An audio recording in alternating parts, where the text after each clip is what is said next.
Have you ever been out in the massive world of Verra, completely alone, trying to explore a beautiful new zone, only for your game to turn into what looks like a slideshow presentation? I have. And when you're a solo player, every stutter allows an angry Ursine an extra opportunity to mow you down like Cocaine Bear looking for his next sleigh ride. The fear is real. You spend hours reading online forums, tweaking in-game settings, only to get zero results and feel like you need to drop a massive amount of gold on a new GPU. Look, I'm working with the gear I have, not the gear I want. And currently, I'm packing my trusty RTX 2070 Super, which is actually a solid card. But my frame rate is awful, and y'all let me know, with the relentless, precise honesty only totally anonymous commenters can muster. Thanks. Well, I think I fixed it, so I wanted to share my fix in case y'all have the same issue.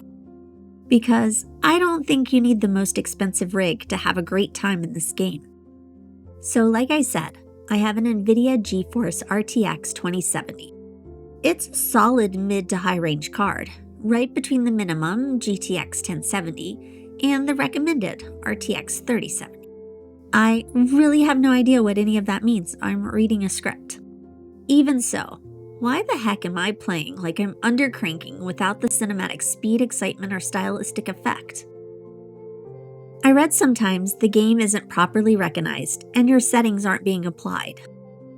So I went to my NVIDIA Control Panel and Ashes of Creation wasn't even listed. This can happen with games that are still in early testing, especially those not yet officially released or recognized by NVIDIA's driver profile system. We can fix this by manually adding the game's executable file to the NVIDIA Control Panel. This just tells your GPU to stop treating the game like a random application and to apply all those powerful performance and quality settings to it.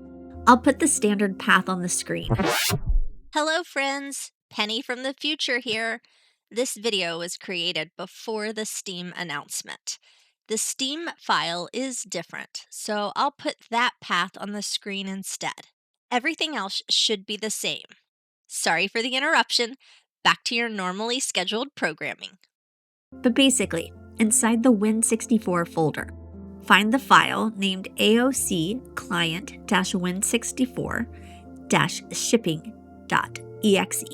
In the NVIDIA Control Panel program settings, this is the program we'll look for to add. Click Browse and navigate to the file. Select it and click Open.